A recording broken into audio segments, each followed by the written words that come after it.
అందరికీ నమస్కారం. నా పేరు Prabhakar Yadav, OBC Morcha general secretary. Ramana మత్స్యకారుల సంఘం స్టేట్ అధ్యక్షులు, ఓబీసీ మోర్చా ప్రభు కిషోర్ గారు, ప్రభు పూజారి గారు. ఇప్పుడు మత్స్యకారులు ఏదైతే అవినీతి జరుగుతుందో స్టేట్లో, దాని మీద మా ఓబీసీ మోర్చా అధ్యక్షుడు ఆనంద్ గారు తీసుకుంటారు.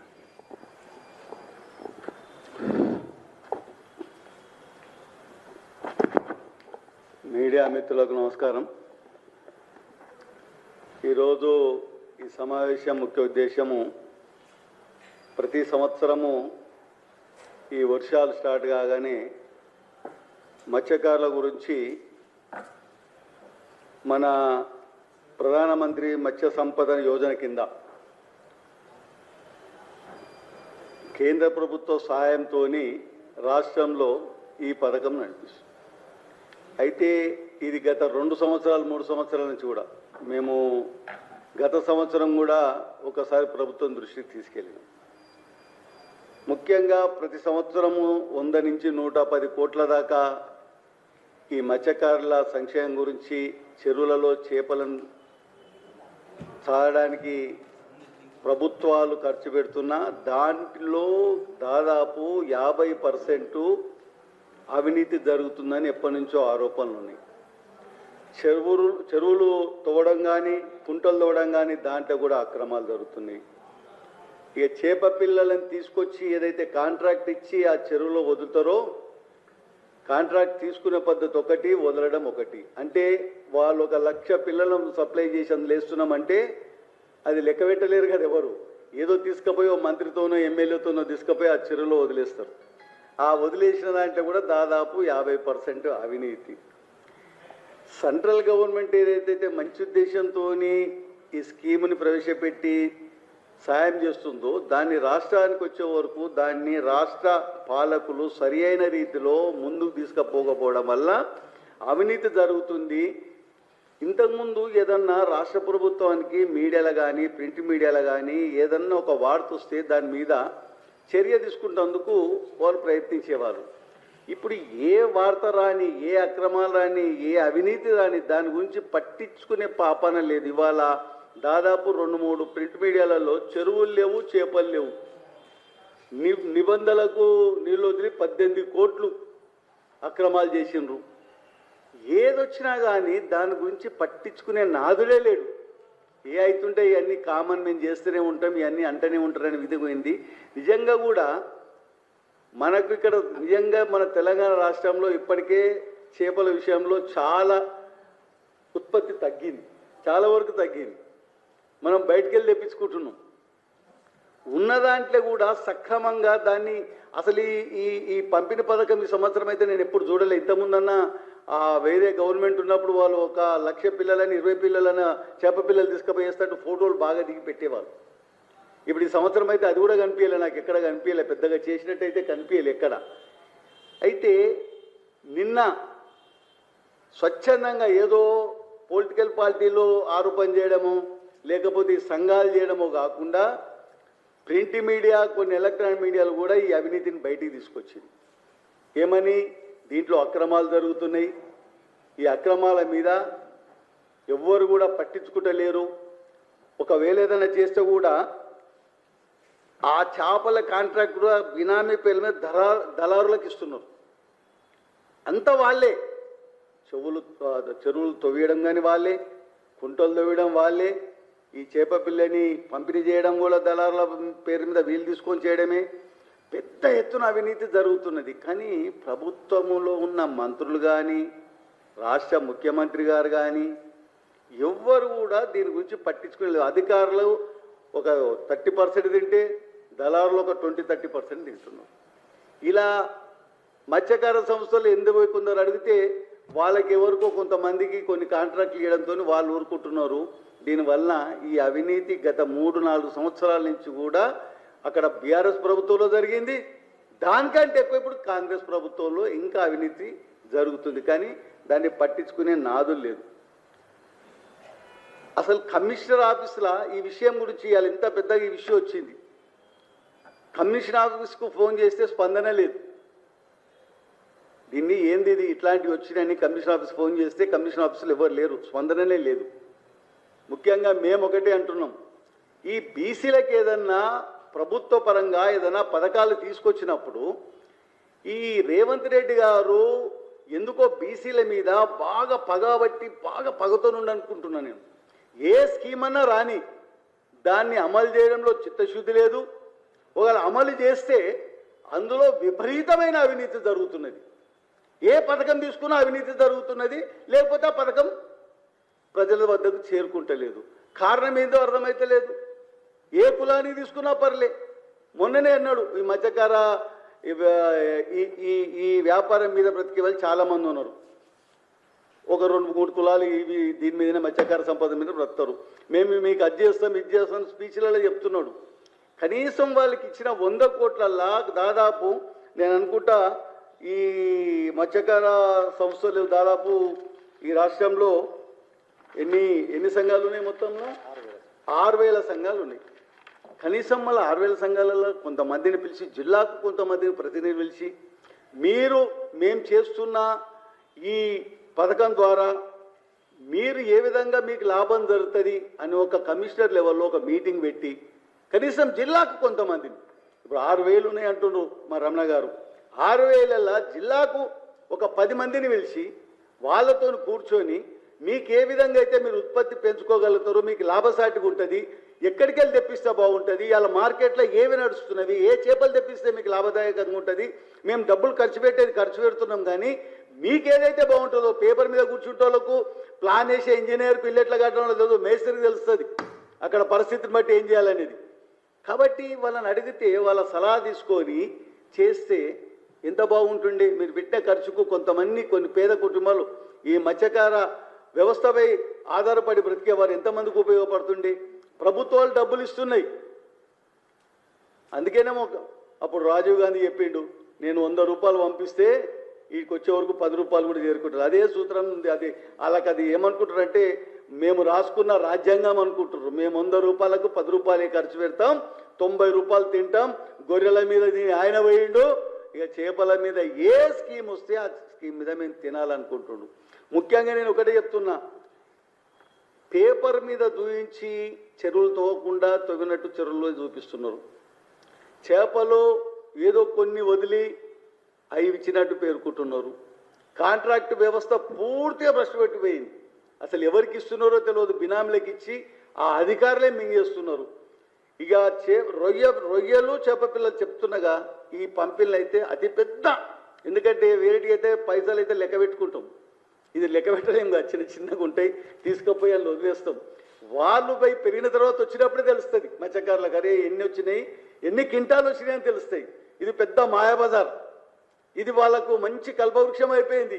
ఎవరు లెక్క పెడతారు, ఏం చేసేది ఉంది, ఓ ఫోటో వేసి వెళ్ళిపోతామని. అందులో బ్రతికేటి ఎన్నో చచ్చేటి ఎన్నో, 100 కోట్లు ఖర్చు పెట్టి లాస్ట్ ఇయర్ వాళ్ళు వేస్తే ఎన్ని వచ్చినాయి, ఉత్పత్తి ఎన్ని జరిగినాయి, ఎన్ని సొసైటీలకు ఇచ్చారు, ఆ సొసైటీల వల్ల ఎన్ని లాభాలైనాయి, మీకున్న లెక్క ప్రకారం ఎప్పుడైనా మీరు సమీక్షించిర్రా? మేము ఇంత సప్లై చేసిన ప్రకారం ఇన్ని చెరువులకు వేసినాం, ఇన్ని చెరువులలో ఈసారి ఆ రైతులు ఇన్ని చేపల మీద ఇన్ని కుటుంబాలు ఇంత లాభం గట్టించి ఇప్పుడు చెప్పిర్రా? ఏం లేదు, ఇచ్చినాం తిన్నాం అయిపోయింది. గత మళ్ళీ కొన్ని రోజులు అయితే చెరువులలో నీళ్లు ఉండయి. ఫస్ట్ అయితే నీళ్ళు వస్తలేవని చెప్పిండు, నీళ్ళు వచ్చినందుకు అరే కర్మరా అని మళ్ళీ పిల్లలని తెప్పించినట్టుండు. కాబట్టి ఇంతింత పెద్దగా వస్తున్నాయి, పేపర్లల్లో హెడ్డింగ్ వస్తున్నాయి. అయినా కానీ ఏ మాత్రం వాళ్ళకు ఒకటే ఉన్నది, మంత్రి పదవి ఏమని ఒకటి కొట్లాట, ఇంకా 2.5 సంవత్సరాల ముందు వచ్చే ఎన్నికల నాదే టికెట్ అని ఇది కొట్లాట, టికెట్లు అమ్ముకున్నారు మీరు అనే కొట్లాట. ఈ కొట్లాటలన్నిటినీ సంలాంచనీకే ఈ ప్రభుత్వం నడుస్తుంది. ఇక ప్రజల గురించి పట్టించుకునే విషయమే లేదు. వాళ్ళ పార్టీలో ఉన్న కొట్లాటల గురించే ప్రభుత్వం నడుస్తుంది. ఈ కొట్లాటలను ఏ విధంగా చేయాలని చెప్పడానికి ఢిల్లీకి పోతున్నారు. ఆ ఢిల్లీ పోయే చివరికి ఇంకోటి, ఇవాళ ఒకటి మాట్లాడితే రేపు ఒకటి మాట్లాడుతున్నారు, రేపు ఒకటి మాట్లాడితే ఎల్లుడు ఒకటి మాట్లాడుతున్నారు. వీడు ఇంకో కొత్తగా వచ్చింది, పార్టీల పేర్లు కూడా మారుస్తున్నారు. ఓరు పచ్చ అంటున్నారు, ఎల్లో అంటున్నారు, ఏదేదో పేర్లు పెట్టుకుని వాళ్ళే మాట్లాడుకుంటున్నారు. ఇక చేపల వల్ల సంగతి ఎవరు పట్టించుకోవాలి? ఈ రాష్ట్రము అధోగతి పాలవుతున్నది. ఫీజులు లేక విద్యార్థులు, రియంబర్స్మెంట్ లేక విద్యార్థులు, విన్నావా, ఈ చిన్న చిన్న వృత్తులు చేసుకుంటూ వాళ్ళకు ప్రభుత్వ పరంగా జరగవలసిన పనులు జరగక వీళ్ళు, మొన్నటిదాకా వ్యవసాయదారులు, రైతులందరూ అన్నమో రామచంద్ర అన్నారు. ఏమన్నా ఎంతో అంతో ప్రజలకు ఇబ్బంది కలగకుండా నెలకి ఇచ్చే రేషను మా ప్రధానమంత్రి నరేంద్ర మోడీ గారు ప్రజలకు ఒకటేసారి ఇబ్బంది కలగకుండా ప్రతి నెల రాకుండా 3 నెలలకు 4 నెలలకు సప్లై చేసేది ఒకటి విజయవంతంగా ముందుకు పోతున్నది. కానీ ఒక్క స్కీమ్ కూడా ప్రభుత్వ పరంగా ఇచ్చే ఒక్క స్కీమ్, ఒక్క బస్సులు ఎక్కితే డబ్బులు అడుగుతున్నారు కదా, ఒక్కటి తప్పించి అన్ని స్కీములు తీసుకుపోయి ఒక్కొక్క జిల్లాలలో పెట్టిన ఈ ఓబీసీలకు, బీసీలకు ఇచ్చిన అనేక సంక్షేమ పథకాలని బొందబెట్టి ఆయన దుబాయి, అమెరికా పోతా, దుబాయ్ పోతా, విద్యార్థులకి ఈడ ఉండడానికి బిల్డింగ్ లేదు, చదువుకోవడానికి టీచర్లు లేరు, తినడానికి సరి అయిన తిండి లేదు. కానీ అమెరికాకి వెళ్ళి తీసుకొచ్చి కొత్తగా చదువులు చెప్పించి విద్యావంతులుగా చేసి ఈ దేశాన్ని ముందుకు తీసుకుపోతాడంట. అరే నాయన దొరా, దండం పెడతా, ఉన్న విద్యార్థులకు మంచిగా చూడు, ఉన్న ఓబీసీలకు చేతి వృత్తులలో కొంతమంది ఉన్నారు. ఆ చేతి వృత్తులలో ఇది కూడా ఈ చేపల వృత్తి కూడా వాళ్ళ చిన్నప్పటి నుంచి వచ్చి ఇట్లాంటి చిన్న చిన్న విషయాలు మీరు సాయం చేయకపోతే వీళ్ళందరూ రోడ్ల మీదకి వచ్చే పరిస్థితి. కాబట్టి ముఖ్యమంత్రి గారు మీరు ఒక పని చేయండి, అన్ని చైర్మన్లను వేసిండు, ఎమ్మెల్యే టికెట్ల కొట్లాడేదానికి ఒక చైర్మన్, ముఖ్యమంత్రులకు కొట్లాడడానికి ఒక చైర్మన్, నువ్వు డబ్బులు తీసుకున్నావు కాబట్టి వాళ్ళకి టికెట్ ఇచ్చినావు మొన్నడానికి ఒక చైర్మన్, మీ ఆర్థిక మంత్రి డబ్బులు తీసుకుంటేనే బిల్లు ఇస్తున్నదానికి ఒక చైర్మన్, అవినీతి ఎవడెంత సంపాదించిండు, వచ్చిన తర్వాత ఎమ్మెల్యేలు ఎంతెంత సంపాదించిండు రికార్డు గురించి ఒక చైర్మన్, ఒక 10 చైర్మన్లు వేసి ఆ పని వాళ్ళకి అప్పచెప్పి ఈ రాష్ట్ర పాలన మాత్రం కొద్దిగా ముందుకు పోయే విధంగా అనేక రకాల సమస్యలు ఇలా తెలంగాణ రాష్ట్రంలో ఉన్నాయి. కాబట్టి ఈ సమస్యలు పరిష్కరించడానికి మీ మంత్రివర్గం మొత్తం మంత్రులు లేని వాళ్ళందరికీ ఒక్కొక్క చైర్మన్ ఇచ్చి ఈ సమస్యలను పరిష్కారం తీసి ఢిల్లీకి పోయి ఢిల్లీకాల నిష్పెట్టి నువ్వు పరిపాలన మీద దృష్టి పెట్టాలని కోరుకుంటూ, ఏదైతే ఈ చేపల పంపిణీ మీద ఉన్న అక్రమాల మీద వెంటనే ఒక కమిషన్ వేసి బహిరంగంగా ఇలా ఎంత అవినీతి జరిగింది, అవినీతి ఎవరు చేసిండ్రో మీరు దాని మీద చర్య తీసుకొని వెంటనే దీని మీద చర్య తీసుకొని ప్రకటించాలని కోరుతున్నాం. లేకపోతే ఈ చేప వృత్తి మీద ఎవరైతే ఉన్నారో వాళ్ళందరినీ తీసుకొని మేము కమిషన్ ఆఫీసులను ముట్టడిస్తాం, అక్కడ జరిగిన అక్రమాలను మీ దృష్టికి తీసుకొస్తామని తెలియజేస్తూ విరమిస్తున్నాను. నమస్కారం. చెప్పు, మా అధ్యక్షుడి చేపలకు సంబంధించింది ఒకటి షార్ట్గా చెప్పు. మీడియా మిత్రులు నమస్కారం. మరియు తెలంగాణ రాష్ట్ర వ్యాప్తంగా ఉన్న మత్స్యకార సోదరులందరూ కూడా నా నమస్కారం తెలియజేస్తా ఉన్నాను. ఇలా తెలంగాణ రాష్ట్ర ప్రభుత్వం ఏదైతే ఉచిత చేపల పథకం తీసుకుందో ఇది కేంద్ర ప్రభుత్వం 2014 నుంచి కూడా కొనసాగిస్తుంది. ముందుగా దీన్ని బ్లూ రెవల్యూషన్ పథకం కింద తీసుకోవడం జరిగింది. దాని తర్వాత ప్రధానమంత్రి మత్స్య సంపద యోజనగా దీన్ని అమలు చేస్తూ రాష్ట్రానికి, తెలంగాణ రాష్ట్రానికి కొన్ని వేల కోట్లు కేటాయిస్తూ వస్తూ ఉన్నది. దురదృష్టం ఏంటంటే ఇలా రాష్ట్రంలో ఉన్న మత్స్యకారులకు మరి ఏటా ఇస్తున్న ఉచిత చేపల పథకంలో మరి 100 కోట్లు ఉచిత చేపల పథకం కింద బొచ్చ రవ్వలకు మరియు మన రొయ్య పిల్లలకి ఒక 25-30 కోట్లు కేటాయిస్తూ ఉన్నది. దురదృష్టం ఏంటంటే ధవళేశ్వరం ప్రాజెక్టు, రాజమండ్రి దగ్గర ధవళేశ్వరం ప్రాజెక్టు నుండి మరి ఏదైతే అక్కడ సహజ సిద్ధంగా ఆ ప్రాజెక్టులో పుట్టిన రొయ్య పిల్లల నాణ్యత తక్కువ ఉంటుంది, వాటిని 60-70 పైసలకు కొనుక్కొచ్చి ఇక్కడ తెలంగాణ ప్రభుత్వం మరి 3 రూపాయల చొప్పున మరి దీన్ని లెక్కగట్టి మరి అటు కాంట్రాక్ట్ తోటి కుమ్మక్కై చెప్పి ఇక్కడ అధికారులు ముఖ్యంగా వచ్చి ఇక్కడ అధికారుల పాత్ర చాలా కీలకంగా ఉన్నది. వారే దీంట్లో మరి కీలకంగా పాత్ర పోషిస్తూ వారి బినామీలకి కాంట్రాక్ట్ కట్టబెట్టడం, మరి ఈ విధంగా ధవళేశ్వరం నాసిరకం పిల్లలు తీసుకొచ్చి మరి ఇవ్వడం. ఇవాళ ఎవరైనా నష్టపోతున్నారు మత్స్యకారుల పేరు చెప్పుకొని వారి కడుపులు కొడుతూ మరి చేస్తున్న ఈ కాంగ్రెస్ ప్రభుత్వాన్ని ఇవాళ మేము బీజేపీ పార్టీ నుంచి మరి తీవ్రంగా ఖండిస్తా ఉన్నాం. ముఖ్యంగా వచ్చేసి ఇవాళ మేము ఒకటే చెప్తా ఉన్నాం, ఇవాళ తెలంగాణ రాష్ట్రంలో ఒక 20 మరి మత్స్య సంపద సంబంధించిన మరి చేప పిల్లల ఉత్పత్తి కేంద్రాలు ఉన్నాయి. ఆ ఉత్పత్తి కేంద్రం నీరు గార్చారు, మూలకు పడేసినారు. అవి ఇవాళ అక్కడి నుంచి పెంచి ప్రభుత్వమే పెంచి వాటిని పెద్దగా చేసి ఇక్కడున్న చెరువుల కుంటలకు ఇస్తే నాణ్యమైన చేపలు ఇటు మత్స్యకారులకు అటు ప్రజలకు కూడా అంతే అని చెప్పని తెలియజేస్తాం. ముఖ్యంగా ఇక్కడ రోజుకి 600 లారీల సరుకు ఇవాళ తెలంగాణకు వస్తూ ఉన్నది. ఇక్కడ చేప పిల్ల ఉత్పత్తిలో పెంచడంలో మన అధికారులు ఫెయిల్ కావడం, రాష్ట్ర ప్రభుత్వం ఫెయిల్ కావడం, మరి మత్స్యశాఖ మంత్రి గారు ఏం చేస్తున్నారు నాకు అర్థం కాని పరిస్థితి. గత ప్రభుత్వంలో వారు కుమ్మకైన మరి దానికి సంబంధించి ఎలాంటి అది లేదు, మరి వారితోటి అంటగాగుతూ మరి ఇవాళ మా మత్స్యకార కులం కుటుంబం ముదిరాజు కులంలో పుట్టినారు. ఇవాళ దురదృష్టవశం మేము చెప్పేది ఏంటంటే వారికి సాధక బాధకాలు అన్నీ తెలుసు కూడా, అయినా కూడా వారు నిర్లక్ష్యంగా మరి ఇవాళ ఎప్పుడు ఏటా మరి 100 కోట్ల దుర్వినియోగం జరుగుతుంది దానికి. ఎందుకంటే ఇప్పుడు మాకు వస్తున్న వార్తలు కావచ్చు, ఇప్పుడు పేపర్లో వస్తున్న ఈ విషయాలు కావచ్చు, మరి మేము చెప్తున్న మాటలు కాదు ఇవి, బాజాబ్తా పత్రిక పెట్టి మీటలు వస్తున్న మాటలే. ఇవాళ ఈ దుర్వినియోగంతో పాటు ఇవాళ కింది స్థాయి నుంచి మొదలు పెడితే ఇవాళ మంత్రి వారికి వారు కూడా ఇవాళ వాటాలు ముడుతున్నది కూడా మరి అందరు నిస్సందేహంగా చెప్తా ఉన్నారు. ఇవాళ 15% అంట.